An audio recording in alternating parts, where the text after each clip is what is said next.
Hello friends, again welcome back to Chanakya group of economics. So आज का session हम लोग काफ़ी दिनों के बाद ले रहे हैं और अप्रॉक्सीमेटली 1 महीना हो गया जो हमने सेशन लिया था लास्ट सेशन। सो थोड़ा सा बिजी हैं हम लोग अपने ऐप को बिल्ड करने में, न्यू कोर्सेज के बारे में, और इसीलिए थोड़ा सा ज़्यादा टाइम कंज्यूम हो रहा है।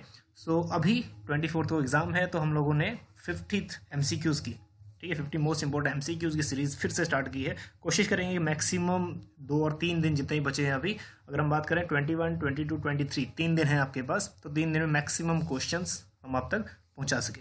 चलिए, विदाउट एनी डिले हम लोग आज डिस्कस करेंगे 50 MCQs। तो अपनी नोटबुक लेके तैयार हो जाइए। हम लोग कुछ फैक्चुअल क्वेश्चंस और कुछ आपके कॉन्सेप्चुअल क्वेश्चंस यहाँ पे डिस्कस करेंगे, ठीक। सो अगर चाणक्य ग्रुप ऑफ इकोनॉमिक्स का अभी ऐप लाइव हो चुका है प्ले स्टोर पे, वहाँ से आप इसको गूगल प्ले स्टोर से डाउनलोड कर सकते हैं, ठीक। सो कोर्सेज अभी जो है, न्यू कोर्स जो शुरू होगा बैच 1 दिसंबर से हो जाएगा और वो मोस्ट प्रोबेबली एप्लीकेशन के थ्रू ही होगा, ठीक है। मॉक टेस्ट अभी चल रहे हैं, उसको आप ज्वाइन कर सकते हैं, लिंक वगैरह आपको मिल चुका होगा।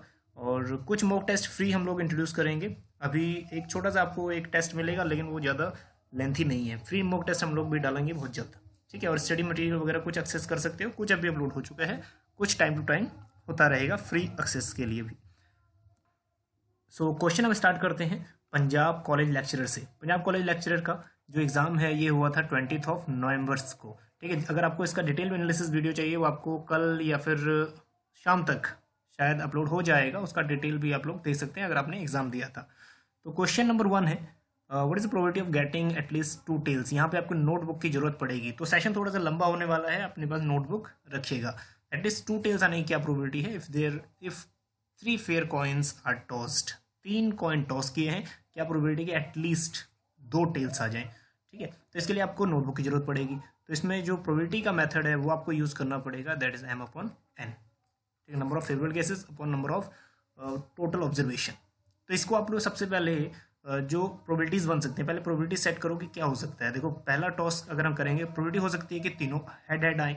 दूसरी प्रोबेबिलिटी ये है कि हो सकता है कि तीनों ही टेल टेल आए, ठीक है, ये भी प्रोबेबिलिटी हो सकती है। तीसरी प्रोबेबिलिटी ये है कि 2 एच आए और 1 टेल आए। चौथी प्रोबेबिलिटी ये हो सकती है कि 1 हेड आए, फिर टेल आए, फिर हेड आए। पांचवी प्रोबेबिलिटी, जितनी प्रोबेबिलिटी एक बार आप खुद बना लीजिए कि कितनी इसकी प्रोबेबिलिटीज बन जाती हैं। 6 प्रोबेबिलिटी ये बनती है कि पहले कॉइन में हेड आए, दूसरे में टेल टेल आए। 7th प्रोबेबिलिटी ये बन सकती है कि एक में टेल, हेड और टेल आ जाए। और 8th प्रोबेबिलिटी ये बन सकती है कि इसमें टेल और उसके बाद फिर टेल, फिर हेड आ जाए। तो प्रोबेबिलिटीज़ आपके एक बार डिसाइड कर लेना है कितनी प्रोबेबिलिटीज़ बनती हैं, ठीक है। टोटल ऑब्जर्वेशन कितनी बनती हैं हमारी? 8 बनती हैं। अब देखो कि एटलीस्ट 2 टेल्स, ठीक है, एटलीस्ट 2 टेल्स किस में है, एटलीस्ट 2 टेल्स किस में है। तो 2 टेल्स अगर हम बात करें तो एटलीस्ट 2 टेल्स, इसमें 3 टेल्स हैं, तो एटलीस्ट 2 टेल्स इसमें भी रिपीट हो रहा है, इसमें नहीं हो रहा है, इधर भी नहीं हो रहा, यहाँ भी नहीं हो रहा। एटलीस्ट 2 टेल यहाँ हो रहा है, at least 2 tail and at least 2 tail, ठीक है। तो आप चेक करिए कि टेल्स वाले पोर्शन कितने हैं, 1 2 3 4, जिसमें 2 टेल्स हैं एटलीस्ट, ठीक है, तो 4 है। तो इस हिसाब से दैट इज 4/8, 1/2 जो आंसर है बिल्कुल करेक्ट है। चलिए, दूसरा क्वेश्चन है, स्टैटिस्टिक्स से ही है।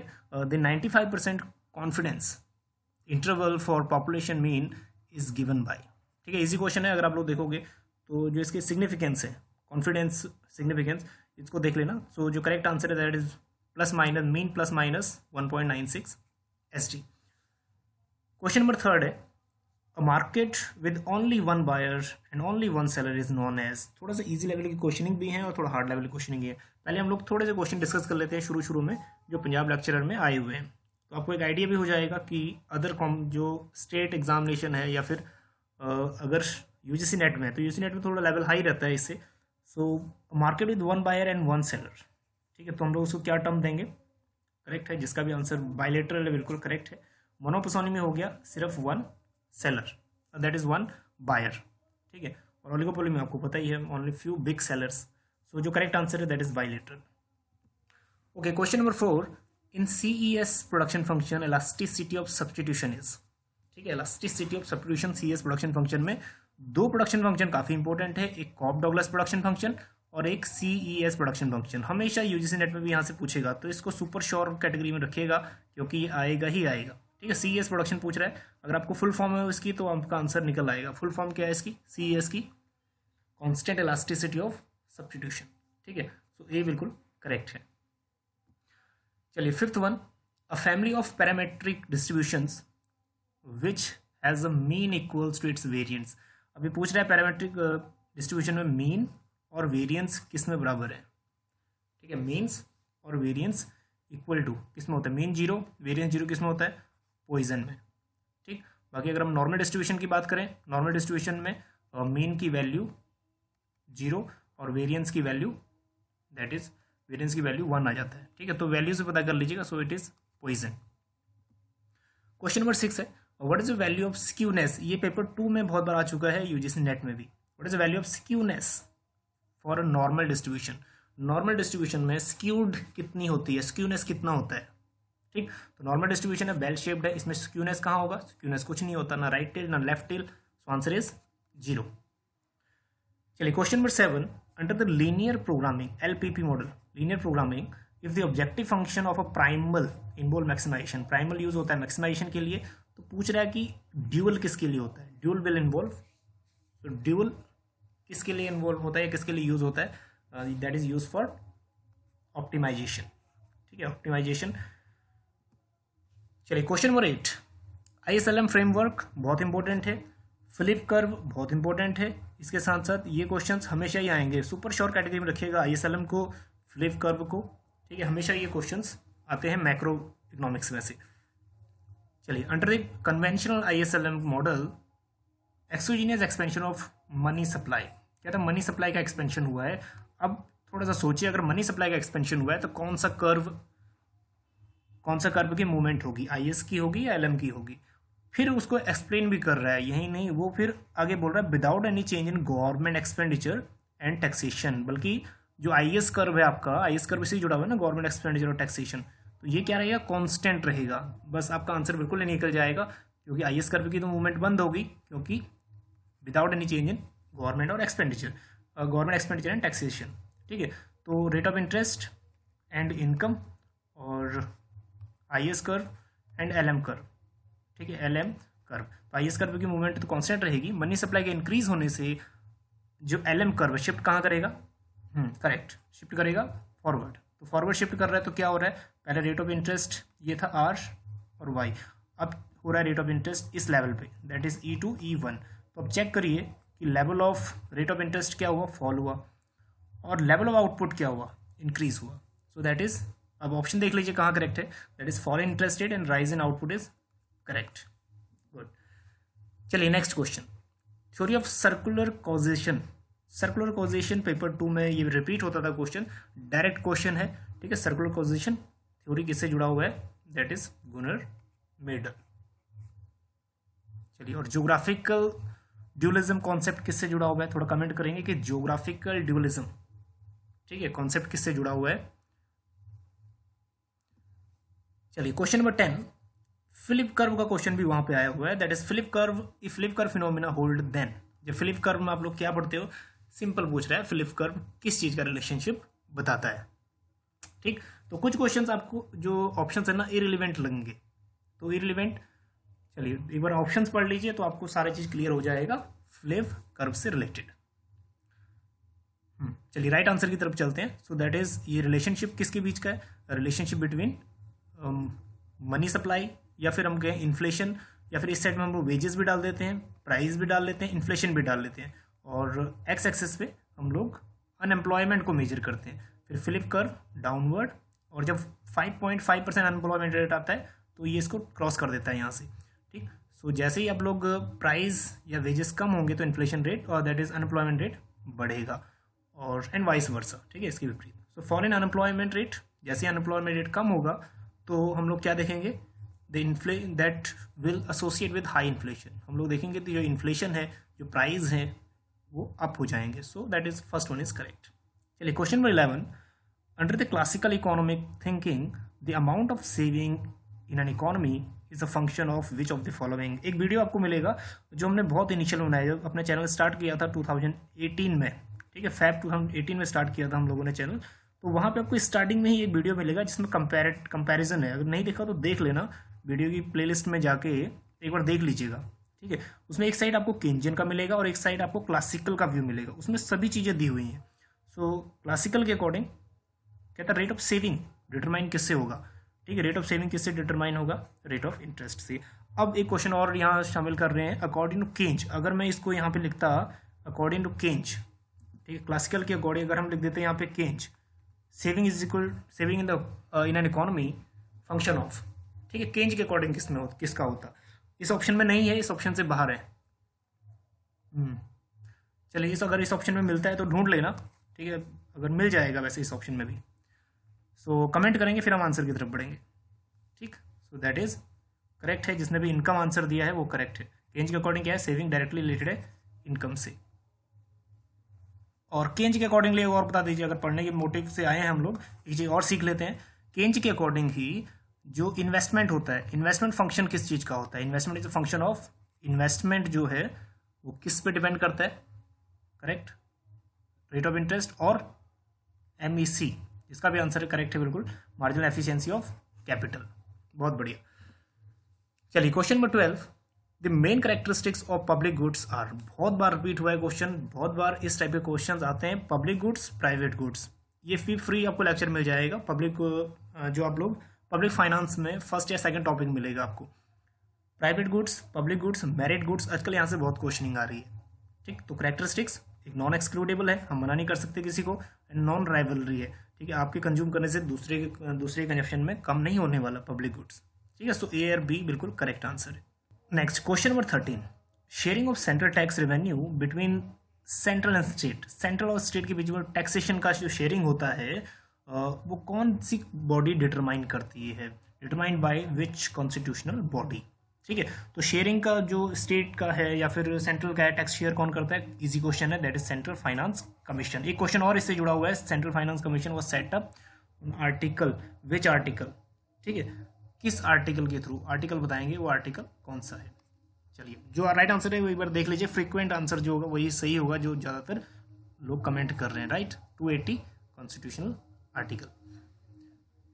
चलिए question number 14, what is the target for RBI's monetary policy under the current inflation targeting framework, ठीक है, इन्फ्लेशन टारगेटिंग फ्रेमवर्क 2021 मई 2021 में जो रिवाइज हुआ था उसके अकॉर्डिंग पूछ रहा है।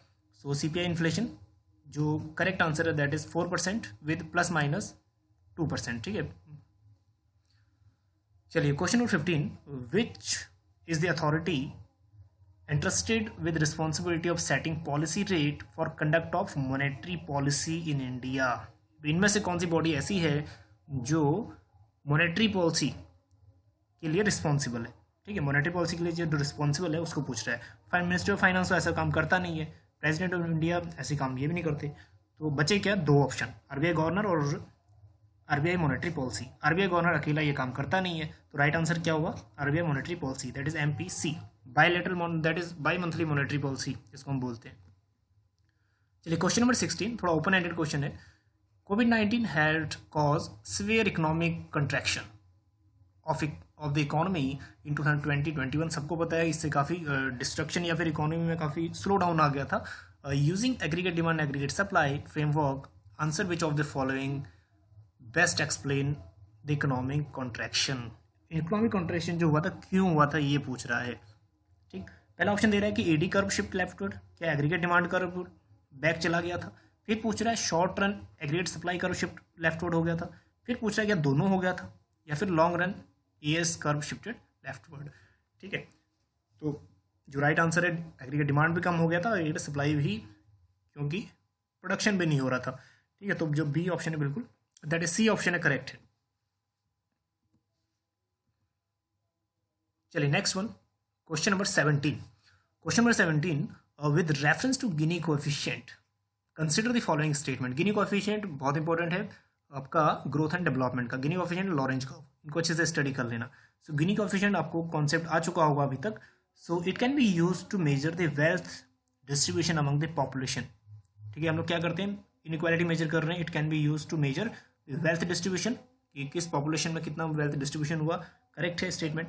दूसरा है the score of 0 represent perfect inequality, जब गिनी कोएफिशिएंट 0 है तो परफेक्ट इनइक्वालिटी है, एंड स्कोर अगर गिनी कोएफिशिएंट 1 है then it is perfect equality, ठीक है। क्या है, क्या स्टेटमेंट करेक्ट है या नहीं करेक्ट है ये बताना है। थोड़ा एनालिसिस कर लीजिए, अगर आपको ज़्यादा टाइम लग रहा है तो उसको थोड़ा सा पॉज कर लीजिए, ठीक है। तो जो करेक्ट आंसर है जो स्टेटमेंट 2 है बिल्कुल गलत है, क्योंकि गिनी कोफिशिएंट जो है ना, ये अपने आप में ही इनइक्वालिटी है। गिनी जो नेम है ये अपने आप में ही, गिनी कोफिशिएंट अपने आप में ही एक इनइक्वालिटी को बताता है। और अगर गिनी कोफिशिएंट की वैल्यू 1 होगी तो ये परफेक्ट इनइक्वालिटी होगा।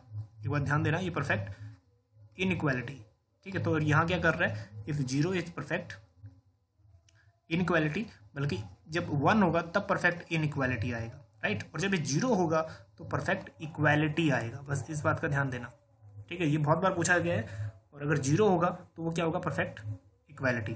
बस, तो स्टेटमेंट 2 इज नॉट करेक्ट। तो ओनली 1 इज जो आंसर है, दैट इज ए। चलिए, बाहर से कुछ शायद आपको डिस्टर्बेंस आ रहा होगा, थोड़ा बहुत प्रोग्राम चल रहा है साइड में। सो question number 18, which of the following is most volatile flow of foreign exchange. ये भी रिपीटेड क्वेश्चन है कि कौन सा मोस्ट वॉलेटाइल इन्वेस्टमेंट है, फॉरेन एक्सचेंज है या फिर फॉरेन इन्वेस्टमेंट है, कौन सा, ठीक है।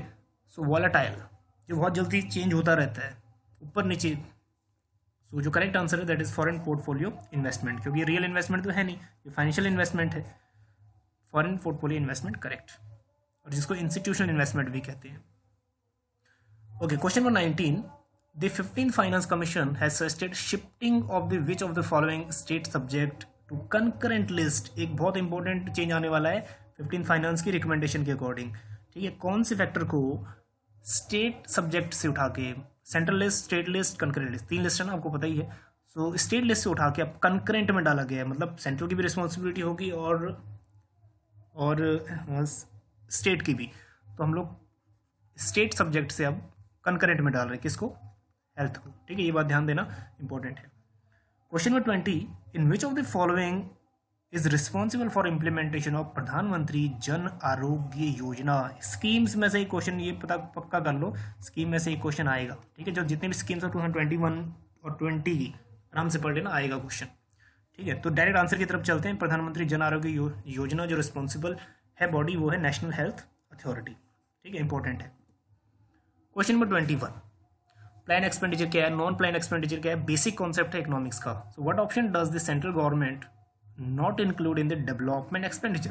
मतलब पूछा है कि कौन सा नॉन डेवलपमेंट एक्सपेंडिचर है, ठीक है, मतलब डेवलपमेंट एक्सपेंडिचर नहीं है।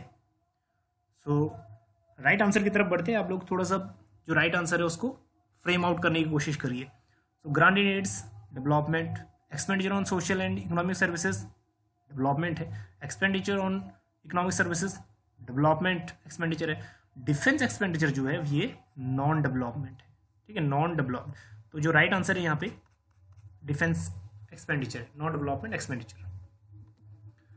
चलिए, question number 22, select the pair of economist who first gave the cannons of taxation and public expenditure. दोनों कॉन्सेप्ट क्लियर हो गए, public of expand that is cannons of public expenditure और कैनन्स ऑफ टैक्सेशन, ठीक है। इनका sequence भी कर लेना, cannons of section, cannons of equity, cannons of ये जो सर्टेनिटी, ठीक है, या फिर कन्वीनियंस। तो इजीली इनका टैक्सेशन का और पब्लिक एक्सपेंडिचर कैनन्स के सीक्वेंस ही पढ़ लीजिएगा, आता है कई बार।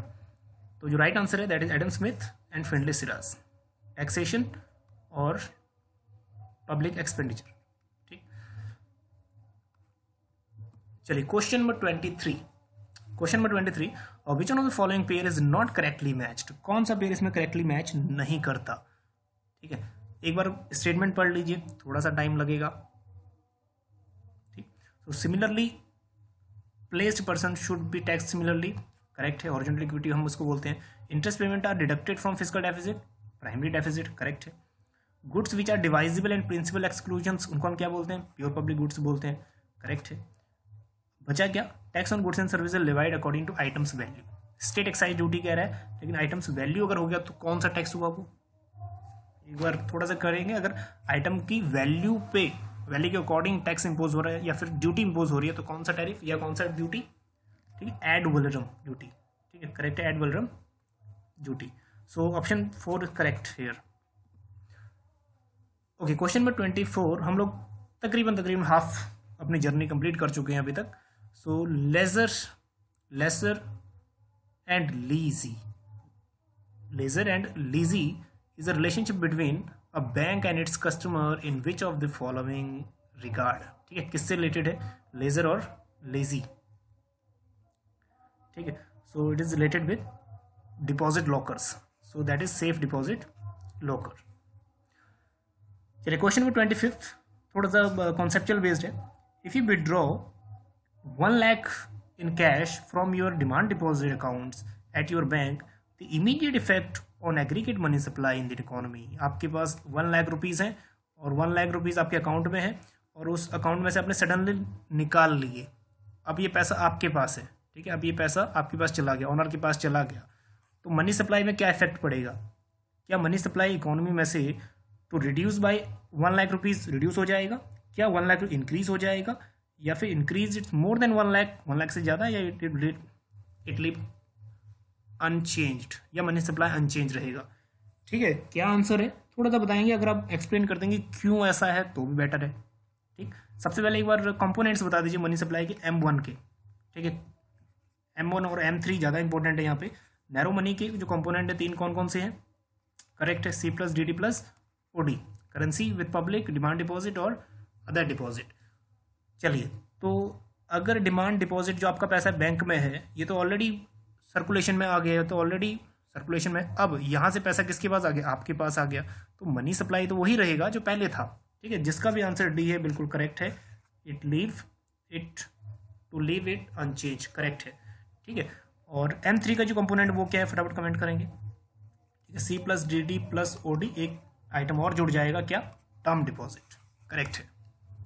Next question number 26, a tax is said to be buoyant if tax revenue is proportionally. अब टैक्स बॉयंसी का आपको फॉर्मूला पता होगा कि क्या बताता है कि जितना भी हमारा टैक्स रिवेन्यू है और टोटल टैक्स बेस है, मतलब किस बेस पर टैक्स लगता है? इनकम के ऊपर टैक्स लगता है। ठीक है, तो इसके बीच का एक रिलेशन है। सो अगर बायंट होगा तो इसका मतलब क्या है? डायरेक्टली आंसर की तरफ हम लोग चलते हैं, that is more responsive to change in output. So buoyant होने का मतलब यही है कि मोर रिस्पॉन्सिव है चेंज इन आउटपुट। चलिए question number 27, fiscal consolidation at this centre can be achieved by. Fiscal consolidation, ठीक है, फिजिकल कंसोलिडेशन मतलब फिजिकल पॉलिसी से जुड़ा हुआ है। Centre can be achieved by, अब कैसे फिजिकल कंसोलिडेशन अचीव्ड हो सकता है? जो फिजिकल पॉलिसी के ऑब्जेक्टिव हैं वो फुलफिल कैसे हो सकते हैं? राइट आंसर क्या होगा? देखो, रैशनलाइज सब्सिडीज को ठीक करोगे सिर्फ, उसमें भी काम नहीं चलने वाला। सिर्फ डिफेंस एक्सपेंडिचर को रिड्यूस करो, उससे भी काम नहीं चलने वाला। Raising the tax GDP ratio and rationalisation of subsidies, या फिर minimising central and assistance to the state, ये भी नहीं हो सकता। तो बचा क्या हमारा? ये raising the tax GDP ratio and rationalisation of subsidy. ठीक है, so that is C correct है। Question number 28, which of the following bank is the world's largest bank by assets. ये आपको शायद ही क्वेश्चन शायद आता होगा कि असेट्स के मामले में बहुत सालों से एक बैंक बहुत लीड कर रहा है। ठीक है, बहुत ज़्यादा लीड कर रहा है। उस बैंक का नाम क्या है? Industrial and commercial bank of China. और एक बात, एक वीडियो था जिसमें हमने बोला था तुक्का विद 90% एक्यूरेसी। उसमें हमने क्या बताया था? जो भी क्वेश्चंस के आगे जो स्पेसिफिकली उसको क्या किया होता है? उसको सिंप्लीफाई किया होता है, ज़्यादा चांसेस होते हैं उसके आंसर करेक्ट होने के। अगर मान लो आपको 100% में से वो क्वेश्चन नहीं आता आपको, तो आप ये ट्रिक यूज़ कर सकते हो। ठीक है, अगर आपको राइट आंसर पता है तो आप राइट आंसर करिए, अगर नहीं पता तो आप डायरेक्टली इसके साथ जा सकते हो जिसमें स्पेसिफिकेशन दिया हुआ है। ठीक है, जहाँ यहाँ स्पेसिफिकेशन दिया हुआ है उसको शॉर्ट फॉर्म देके। ठीक है, बाकी शॉर्ट फॉर्म्स BOA इसका ही बन सकता था। ठीक है, बैंक ऑफ चाइना का ही बन सकता था। तो that is B is correct है यहाँ पे। सो 90% एक्यूरेसी है उसकी। चलिए question number 29, which among the following is are the initiative started by NITI Aayog. ठीक है, नीति आयोग कौन कौन से स्टार्टअप इसने शुरू किए हैं? पहली बात 7, बहुत इंपॉर्टेंट है। ठीक है, sustainable action for transforming human Capitals. दूसरा, एक भारत श्रेष्ठ भारत। ये अभी जो स्कूल लेवल प्रोग्राम्स है इसमें काफ़ी एक्टिव है ये एक भारत श्रेष्ठ भारत, जिसमें क्या होता है? एक स्टेट को दूसरे स्टेट से जोड़ दिया जाता है। जैसे पंजाब है, पंजाब को अभी जोड़ा गया है हैदराबाद से, और वही जो छत्तीसगढ़ है उसको जुड़ा हुआ गुजरात से। ठीक है, तो डिफरेंट जो स्टेट्स हैं उनको एक दूसरे से जोड़ दिया गया है। ठीक है, तो छत्तीसगढ़ जुड़ा हुआ है गुजरात से, तो गुजरात का जो कल्चर है वो छत्तीसगढ़ वाले सीखेंगे, छत्तीसगढ़ का जो कल्चर है वो गुजरात के सीखेंगे। ठीक, तो इंटर स्टेट या फिर जो एक का कल्चर दूसरे कल्चर को सिखाने के लिए Ek Bharat Shreshtha Bharat scheme. Composite water management index, ये भी रिलेटेड है नीति आयोग की। तो तीनों ही 1, 2, 3 करेक्ट है। Okay, question number 30, in the Cournot duopoly model conjectural variation of each firm is, conjectural का मतलब होता है एक एक्सपेक्ट करना या फिर अनुमान लगाना, ठीक है, कि दूसरा कितना प्रोड्यूस कर सकता है, ठीक है। तो अनुमान यहाँ पे कंजेक्चुरल वेरिएशन कितना होता है, इट इज 0। हम नहीं एक्सपेक्ट कर सकते कि दूसरा कितना आउटपुट कर सकता है, तो कंजेक्चुरल वेरिएशन इज 0, ठीक है। ये भी क्वेश्चन प्रीवियस ईयर में से आया हुआ है। चलिए question number 31, which of the following is correct regarding the revision of the base year. बहुत बार पूछ चुका है कि बेस ईयर 2004-05 से जीडीपी का बेस ईयर करके 2004-05 से न्यू बेस ईयर क्या कर दिया, ठीक है, 2011-12 कर दिया है, तो उसके बारे में क्या करेक्ट है। Number 1, headline growth rate will now measure by GDP at constant market price. तो ये बोल रहा है हेडलाइन ग्रोथ रेट। हेडलाइन क्या होता है, जिसमें सभी चीज़ें इंक्लूड हो जाती हैं, जैसे हेडलाइन इन्फ्लेशन होता है ना, जिसमें सभी चीज़ें इंक्लूड हो जाती हैं, फ्यूल दैट इज़ फ्यूल और फूड भी इंक्लूड हो जाता है, ठीक है, बल्कि कोर इन्फ्लेशन में नहीं होता है वो। तो अभी वो मेजर हो रहा है GDP at constant market price, correct है। Earlier growth was measured in terms of growth rate GDP at factor cost, ठीक है, एट कांस्टेंट प्राइस। तो ये वाला मेथड ही करेक्ट है। अभी भी अगर आप नेशनल इनकम करते हो ना, तो जो डोमेस्टिक इनकम होता है, डोमेस्टिक इनकम को शॉर्ट में क्या बोलते हैं, नेट एनडीपी फैक्टर कॉस्ट या मार्केट कॉस्ट, ठीक है, एनडीपी एफसी, ठीक है, domestic income, that is domestic income, net domestic product. और जब हम नेशनल इनकम करेंगे तो net domestic product, that is net national income या net national product at factor cost, ठीक है। सो ये शॉर्ट फॉर्म भी कर लेना, पीजीटी लेवल पर काम आएंगे। So both 1 and 2 correct. Question number 32, what is the value of Gini coefficient for an income distribution characterised by complete equality. चलिए ये आंसर अब गलत नहीं होना चाहिए क्योंकि रिपीट हो चुका है क्वेश्चन, ठीक है। कंप्लीट इक्वालिटी कब आएगा, तो जब गिनी कोएफिशिएंट की वैल्यू कितनी होगी, कंप्लीट इक्वालिटी, ठीक है, करेक्ट है। वैल्यू कितनी होगी, 0। तो गिनी कोएफिशिएंट की वैल्यू अगर 0 है तो कंप्लीट इक्वालिटी, अगर 1 है तो complete inequality. So 0 is correct. Question number 33, the term best with the linear unbiased estimator implies. तो बेस्ट लीनियर अनबायस्ड एस्टिमेटर मतलब ब्लू कैसे हो सकता है, ब्लू तब हो सकता है जब जो उतार चढ़ाव है, जब जो वेरिएंस है, ठीक है, वो क्या हो, मिनिमम हो। सो that is minimum variance of the estimation. और मिनिमम वेरिएंस तब हो सकता है जब सैंपल साइज बड़ा हो। चलिए 34th का जो क्वेश्चन है, 34 क्वेश्चन है, टू टेस्ट स्टेशनरिटी। और स्टेशनरी टेस्ट बहुत बार आता है क्योंकि मैच द फॉलोइंग आ जाता है। So stationarity of the series in the time series analysis the following test will be used, ठीक है। कौन सा टेस्ट यूज होगा, स्टेशनरिटी। और स्टेशनरी में इसमें आपको मैच द फॉलोइंग आता था पहले, ठीक है। तो जो करेक्ट है यहाँ पे unit root test. Question number 35, which year's population level is considered by 14th finance commission while deciding the share of state, ठीक है। तो 14th फाइनेंस कमीशन ने पॉपुलेशन जो लेवल है वो कौन से ईयर का लिया है, कौन से सेंसस का लिया है, 14th फाइनेंस में। अभी चेंज हुआ है, ठीक है, अभी 15th फाइनेंस के अकॉर्डिंग, 15th फाइनेंस कमीशन के अकॉर्डिंग थोड़ा चेंज है, लेकिन 14th फाइनेंस कमीशन के अकॉर्डिंग पॉपुलेशन लेवल कौन सा सेंसस का है, करेक्ट, दैट इज 1971। अब बताएंगे कि 15th फाइनेंस कमीशन, क्योंकि ये यहाँ से क्वेश्चन पूछेगा, अभी जो न्यू क्वेश्चन है 15th फाइनेंस कमीशन से पूछेगा कि पॉपुलेशन का बेस क्या है। तो बेस क्या है अभी 2011। चलिए 36, एक्स इनएफिशिएंसी। पहले तो बताएंगे x inefficiency concept given by home, किससे जुड़ा हुआ है कॉन्सेप्ट, ठीक है। अकर्स व्हेन, एक्स इनएफिशिएंसी कब अकर होता है वो बताना है। प्रीवियस ईयर का क्वेश्चन है ये, अगर आप देखोगे 2012 से लेकर अब तक का, तो ये क्वेश्चन इन बिटवीन 2014 या 16-15 में रिपीट हुआ था, ठीक है। तो ये हमें बताता है that is cost are higher than they could be due to lack of competitive pressure, ठीक है, जो बी ऑप्शन है करेक्ट है। चलिए question number 37, elasticity in economics is. अब इस टाइप का क्वेश्चन पीजीटी में बहुत बार रिपीट होता है कि इलास्टिसिटीज हमें क्या शो करता है, ठीक है। इलास्टिसिटीज चाहे वो सप्लाई है चाहे वो डिमांड है, ठीक है, तो ये चाहे वो किसी भी टर्म्स में, तो क्या चीज़ करता है, हमें क्या बताता है, that is measure of responsiveness, ठीक है। एक के चेंज होने से क्या रिस्पॉन्स आता है दूसरी चीज वेरिएबल में, तो रिस्पॉन्सिवनेस बताता है। Question number 38, a deficit in BOP can be corrected bye. BOP आपका डेफिसिट में है तो कैसे करेक्ट करेंगे, ठीक है, ये बोल रहा है बैलेंस ऑफ पेमेंट डेफिसिट। चलिए ऑप्शन पढ़ लीजिए, फिर उसके बाद डायरेक्टली आंसर क्या है वो कमेंट कर दीजिए, क्योंकि लाइव चैट ओपन रहेगा। So reduction in interest rate reduction करोगे तो क्या होगा, हमारी जो मनी सप्लाई है वो बढ़ेगी, और जो इनकम है वही बढ़ेगी, जो डिमांड है वही बढ़ेगी, तो हम लोग और चीज़ें मंगाएंगे, तो बैलेंस ऑफ जो डेफिसिट हो रहा था और ज़्यादा डेफिसिट हो जाएगा, क्योंकि इंपोर्ट ज़्यादा होगा, एक्सपोर्ट कम होगा, तो ये तो करेगा नहीं। डिस्करेजिंग कैपिटल इनफ्लो को अगर हम डिस्करेज करेंगे तो हमारे पास पैसा भी नहीं, पैसा बाहर का जो मनी है वो इन्वेस्टमेंट कैसे होगा, ठीक है। तीसरा है जो इंक्रीज इन इंटरेस्ट रेट। अब अगर आरबीआई इंटरेस्ट रेट इंक्रीज कर देती है तो जो मनी सप्लाई है वो क्या होगा, डिक्रीज हो जाएगा, इनकम पे इफेक्ट पड़ेगा, डिक्रीज हो जाएगा, तो डिमांड भी डिक्रीज होगा।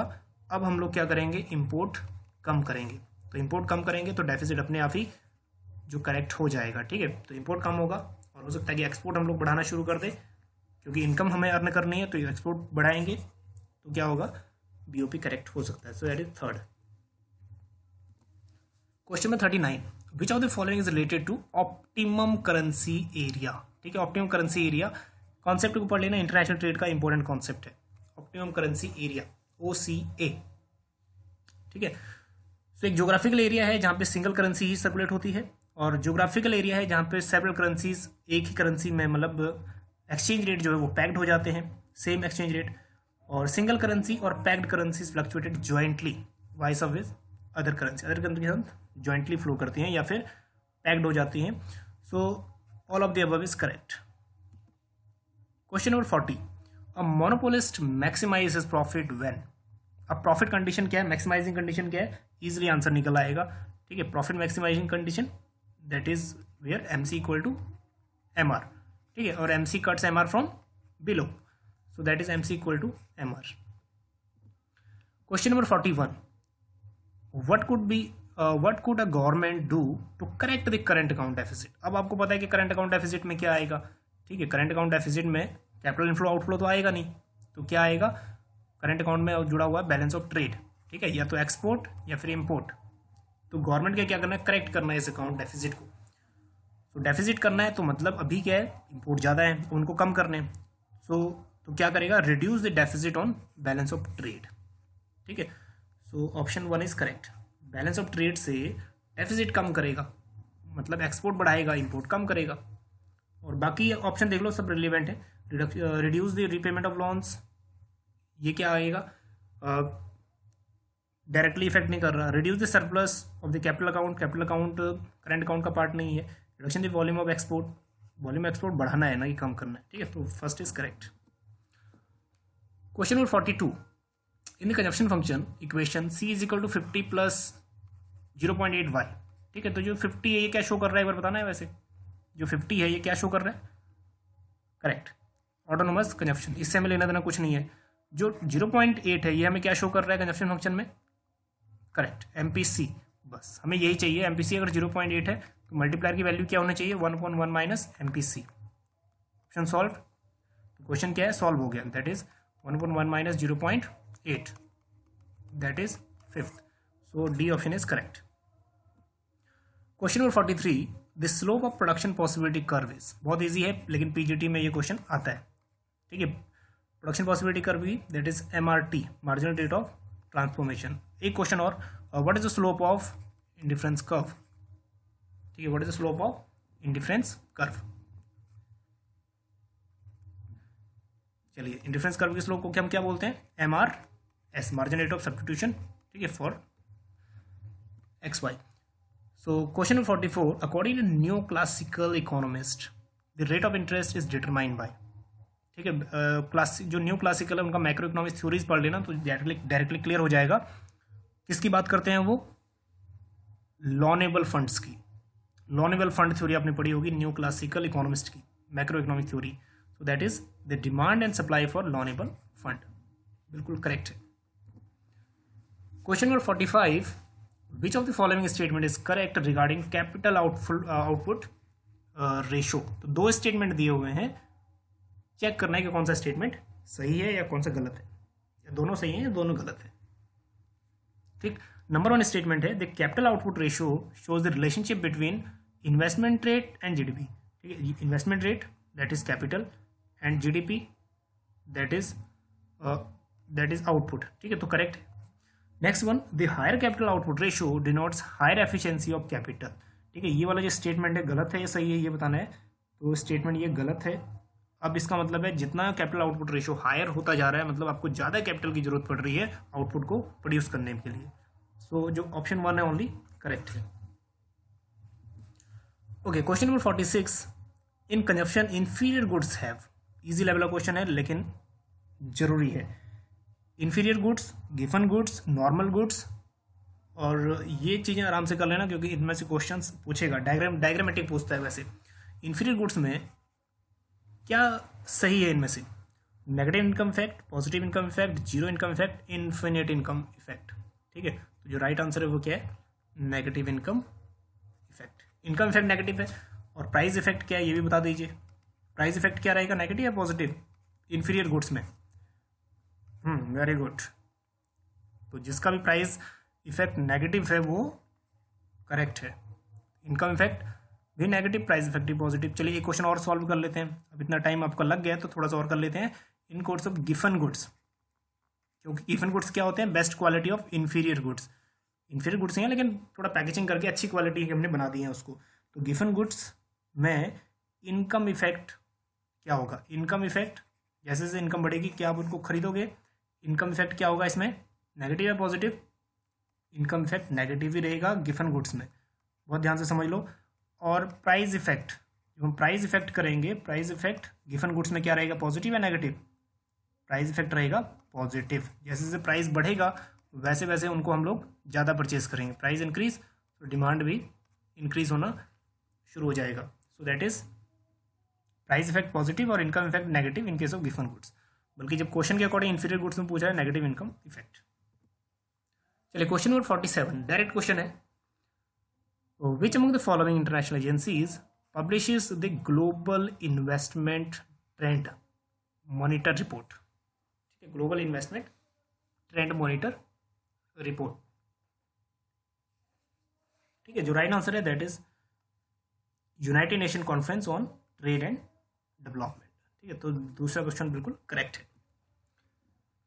Question number 48, if MPC that is MPI marginal propensity to import is 0.1 and marginal propensity to consume is 0.7। ये क्वेश्चन में भी आपको आता होगा या मे भी आपने पुराना देखा होगा, लेकिन इसका फॉर्मूला है वो सीख लो क्योंकि नेक्स्ट टाइम जो क्वेश्चन होगा वो थोड़ा इनडायरेक्ट हो सकता है। The value of income multiplier कह रहा है।